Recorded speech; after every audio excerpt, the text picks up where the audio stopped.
In an epic Trump ass-kissing contest, nearly a dozen House Republicans are calling on Jeff Sessions, Attorney General Jeff Sessions, to prosecute 8 of Trump's political foes.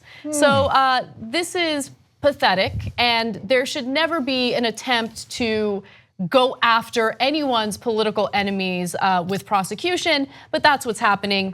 So these House Republicans are calling for the prosecution of the following people. Let's take a look. Hillary Clinton, she is still in the woods somewhere, but maybe prosecutors can find her and conduct, basically an exercise of wasting taxpayer money. James Comey, Andrew McCabe, Loretta Lynch, Sally Yates, Dana Bonte, the FBI general counsel, former FBI general counsel, I believe. And then the 2 FBI agents that had exchanged texts about Trump, and they weren't nice. And so then we got to go after them. Now, lock them up. The whole argument about those FBI agents, if you can remember, was that, well, they're part of the FBI and Trump is undergoing this witch hunt because of this whole Russia investigation. These 2 individuals were, after these tweets were brought to Mueller's attention, they were no longer part of the Russia investigation. So they have nothing to do with it. The idea of prosecuting them is ridiculous. Okay, so of all of those people, the one that they should look into most is, I hope you're sitting, Hillary Clinton. And I'll tell you why. The damage she could do in the woods. No, I'm kidding. So they talk about campaign finance laws and in regarding to the Steele dossier, right? I don't know who paid for the Steele dossier and if it wound up helping Hillary Clinton's campaign. Well, that's an interesting and unique argument that I hadn't heard before, and I'd hear that argument out. Again, I think Hillary Clinton's irrelevant, but that doesn't mean that you shouldn't hold her accountable for campaign finance violations if she actually did them. Now, is that the real reason they're going after her? No, it's just to protect Donald Trump and distraction, et cetera. But of all those, that's probably the one where you go, maybe that's something that people should look into.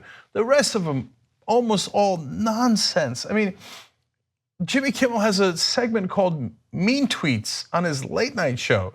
So Trump got some mean texts from a couple of FBI agents, and now his lackey brown shirts in Congress are thinking about putting them in prison over it. And then the FISA warrants, those are the most egregious ones. They got a perfectly legal FISA warrant authorized by a court. If you think that getting a FISA warrant, which was again on a presidential campaign official like Carter Page, do you know how hard it is to get that warrant?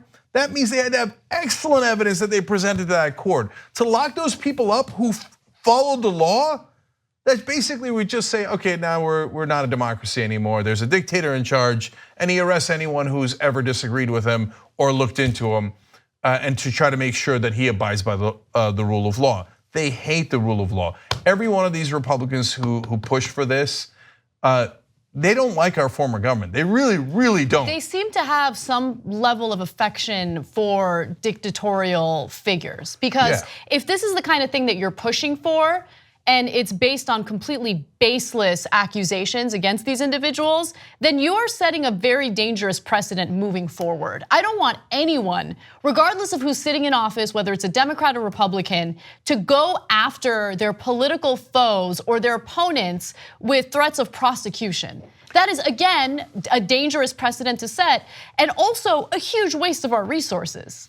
Yeah, and look, if people have broken the law, we've got to follow the law to try to hold them accountable. And I would have argued to have done that for Bush and Cheney and Rumsfeld for the clear violation of the torture laws and the warrantless wiretapping. But I wouldn't have done it randomly. I wouldn't have done it because I didn't like Bush, or I think Iraq was a debacle and hundreds of thousands of innocent civilians died. But that is within the purview of the president.